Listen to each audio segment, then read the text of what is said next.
Hello everybody, welcome to WhatCulture Gaming. I'm Scott, and having perused and pondered over Red Dead Redemption 2's story, gameplay, and placement in Rockstar's own pantheon of titles for hundreds of hours, I've got a bit of a theory to share.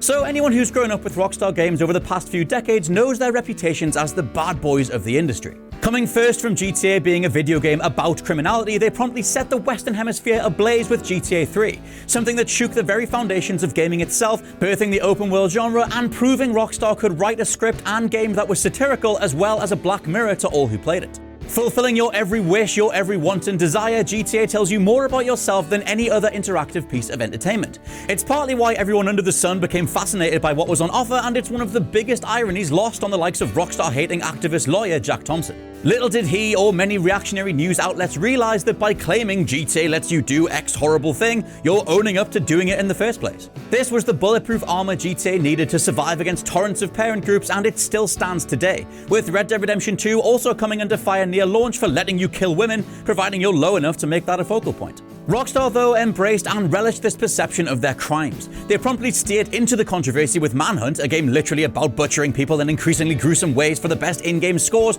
only to follow up with the gang violence thrills of the Warriors and the GTA in a high school style delights of Bully. They're still some of the best games you could ever play, but then came GTA 4 and the company's first notable stumble. It wasn't that Grand Theft Auto 4 was a bad game, far from it. It's that after the trio of overblown, cartoonish and caricatured GTAs, plus the reputation Rockstar had built up with Manhunt and Bully, it just didn't feel right.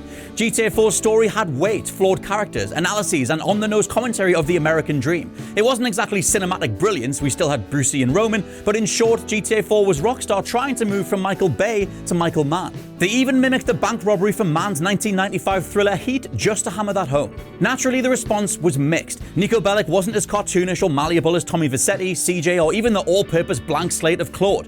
The clash between his cutscene depictions versus what we could make him do in-game birthed the term ludonarrative dissonance, that of playing a character in a way that betrays how they're otherwise written. GTA 4 lacked that youthful punk spirit from Rockstar's prior works, and it's what they were known for. It didn't actively encourage you to embark on 6-star wanted levels or crime sprees. There were no shops selling chainsaws, no rampage tokens, or random rocket launchers. It was this lack of connective tissue that ultimately makes it the black sheep of the franchise, but it's easy to see why Rockstar chose to mold the entry in this way. They were growing up, and they didn't mind leaving the utterly ridiculous stuff to Saints Row. Like anyone maturing out of young adulthood and approaching their mid-20s, 30s, and beyond, it's easy to look back on the mistakes and emotionally fueled decisions of yesteryear with a notion of wanting to do better, or at least not to repeat them.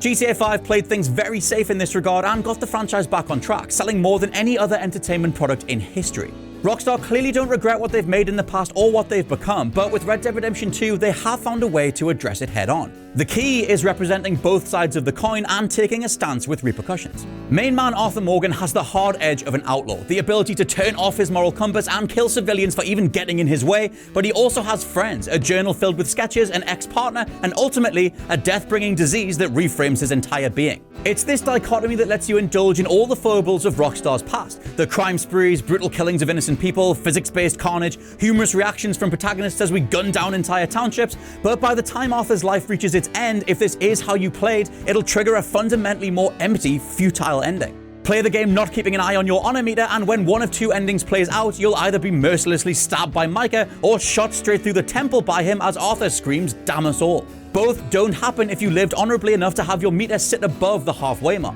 The negative ending is Arthur embracing his violent and nihilistic tendencies overall, but it's Rockstar saying, hey, if you can't even make it past the middle of this measure of decency, we're just gonna put you down. You haven't learned enough from the way that we shaped and molded this world, and the only response is execution. In a wider sense, looking at something like 2015's Hatred, Rockstar are spelling out the idea that if you only bought the game to mess around when so much more is on offer, they're barely gonna reward you outside of carnage itself being sporadically enjoyable. Such a harsh sentiment is cemented by what happens if you do live honorably. If you complete main missions without going out of your way to kill unnecessarily, help out NPCs, and indulge in stranger interactions, Arthur's death happens peacefully. Both Dutch and Micah leave, and Arthur is left watching the sunrise. A far more relaxed and apt finale for a flawed character that still conducted train robberies and killed people, but one that's a far cry from being literally executed. All of this, of creating such an expansive world filled with morally challenging possibilities, inquisitive NPCs, patience-testing characters, and scenarios, is to ask the question, what kind of player are you? How much are you indulging in these various game mechanics and systems versus living a digital life with consequence and an idea of right and wrong? The Black Mirror that GTA held up never came with any authored takeaway message, but if you didn't find peace as Arthur, Red Dead Redemption 2 forces you to grapple with the question of why. The answer, taken in the context of a Rockstar game, their history, and on behalf of the player, is just about the most sobering and mature sentiment a developer could ever put forward. At least that's how I found it after putting a good 120 hours into a couple of different saves and just seeing where my different gameplay styles took me. I finished the story and I explored a whole bunch of the side content, and this is what I think. Let me know down in the comments what you think. I've been Scott from WhatCulture.com. Please check out the WhatCulture Gaming Podcast, and I'll catch you soon.